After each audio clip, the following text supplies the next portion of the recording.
How to block someone only on Messenger but not on Facebook. For that, you have to first open up your Messenger application and then you have to log into your Messenger, and after logging in, choose the person that you would like to block, and I have chosen this person. And now on the upper right corner you will have an icon. Tap on that, and before proceeding, make sure to like and subscribe our channel for more videos.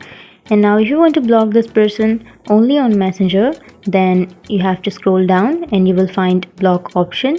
Tap on block, and here you will have two options: block messages and calls, and the next one is block on Facebook. So if you don't want this person to block on Facebook, then you don't tap on block on Facebook, you just simply tap on block messages and calls and then tap on block, and that's it. That's how you block this person only on Messenger and not on Facebook.